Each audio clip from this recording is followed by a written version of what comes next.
4ஆம் வகுப்பு படிக்கிறேன். முத்தமிழே முதல் தமிழே, தித்திக்கும் செந்தமிழே, பசுமையில் தடப்பதித்தாய், பாரம்பரியத்தில் உயிர் பதித்தாய். மண்ணும் மலையும் இருக்கும் வரை தமிழ் மாதா நீ வாழ்ந்திடுவாய் என்று அன்னை தமிழுக்கு என் முத்தான முதற்கண் வணக்கத்தை தெரிவித்துக் கொண்டு, பசுமையை மனதிலும் பாரம்பரியத்தை உடையிலும் கொண்டிருக்கும் நடுவர்களே, பசுமையும் பாரம்பரியம் என்ற தலைப்பில் என் சிந்தையில் உதித்த சில கருத்துக்களை பற்றி உங்களிடம் பேசப் போகிறேன். இந்த உலகமானது மனித இனம் மட்டுமே வாழ்ந்து அனுபவிப்பதற்கு அல்ல. சிறிய எறும்பு முதல் பெரிய யானை வரை வாழக்கூடிய பூமி இது. நாம் நம் சுயநலத்திற்காக காட்டை அழித்து பிளாட்டை உருவாக்குகிறோம். பசுமை பாழானது, பாரம்பரியம் பறிபோனது. 1000 ஆண்டுகளுக்கு முன்னாண்ட ராஜேந்திர சோழன் எதிரிகள் தன் நாட்டின் மீது போர் தொடுத்தால் தஞ்சை நெற்களஞ்சியம் அழிந்துவிடும் என்பதற்காக தலைநகரையே ஜெயம் கொண்ட சோழபுரத்திற்கு மாற்றினான். எதற்காக? பசுமையும் பாரம்பரியமும் பறிபோக கூடாது என்பதற்காக. ஆனால் இன்றைக்கு வாட்ஸ்அப்ல விவசாயம் பற்றி ஸ்டேட்டஸ் வச்சுக்கிட்டு 1/4 கிலோ கத்திரிக்காய்க்கு பேரம் பேசுறாங்க. இருக்கும் இடத்தில் எடுத்து இல்லாத இடத்தில் கொடுக்கும் குணத்தை கற்றுக் கொடுத்தது பல்லாங்குழி. ஏற்றம் இறக்கம் இரண்டும் இருப்பதை வாழ்க்கை என்று கற்றுக் கொடுத்தது பரமபதம். வெட்டி வெளியை போட்டாலும் மீண்டும் முன்னேற கற்றுக் கொடுத்தது தாயம்.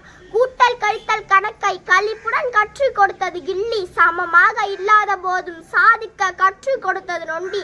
கடைசி வரை போராடும் மன உறுதியை கற்றுக் கொடுத்தது சதுரங்கம்.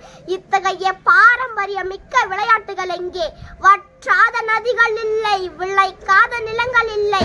மாடு கட்டி போரடித்தால் மாளாது என்று ஆடை கட்டி போரடித்த பாரம்பரியம் மிக்க விவசாயம் எங்கே போனது?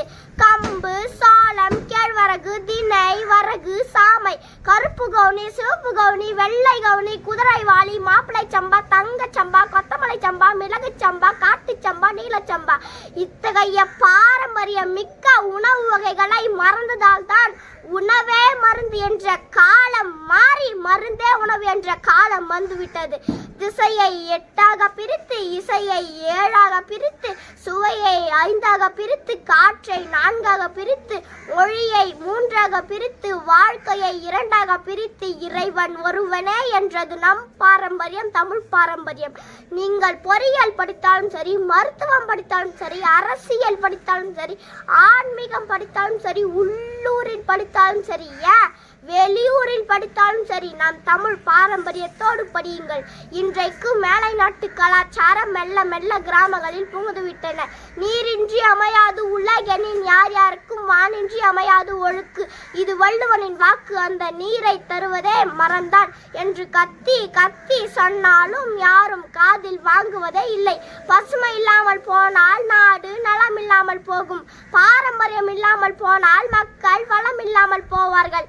பசுமையும் பாரம்பரியமும் இல்லாமல் போனால் மக்கள் வளம் இல்லாமல் போவார்கள்.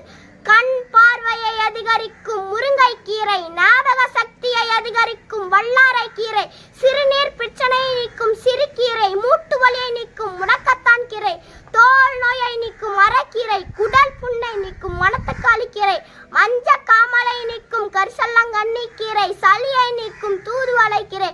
இத்தகைய பாரம்பரியம் மிக்க கீரை வகைகள் எங்கே? சிட்டு குருவி எங்கே?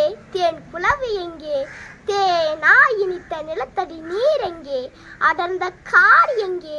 அதில் பயணித்த உயிரினம் எங்கே? பருவம் தவறாது பெய்த மழை எங்கே? மண்ணில் வாழ்ந்த மண்புழு எங்கே? நிலத்தை ஆழ உழுத கலப்பை எங்கே? நெல் மணிகள் அடித்த களங்கள் எங்கே? பரந்த குளங்கள் எங்கே? அதை நம்பிய விவசாயம் எங்கே?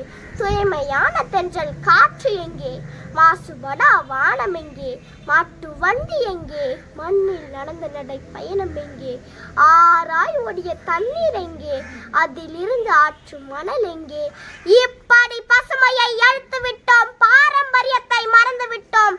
நாளை எப்படி உயிர் வாழப் போகிறோம் என்பதை மறந்து பசுமையும் பாரம்பரியமும் காப்பது யாரோ ஒரு தனி மனித வேலை அல்ல. யார் யார் மூச்சு காற்று எடுக்கிறீர்களோ அவர்கள் அனைவருக்கும் இந்த பொறுப்பு என்ற உண்மையை உறக்கச் சொல்லி உங்களிடமிருந்து விடைபெறுகிறேன். துலாக்கோல் சமமாக இருப்பது போல் பசுமையும் பாரம்பரியத்தையும் சமமாக தெய்வமாக போற்றுங்கள். நன்றி, வணக்கம். மாவட்ட ஆட்சியர். எதிர்கால திட்டம் என்ன உங்களுக்கு? மாவட்ட ஆட்சியர் ஆக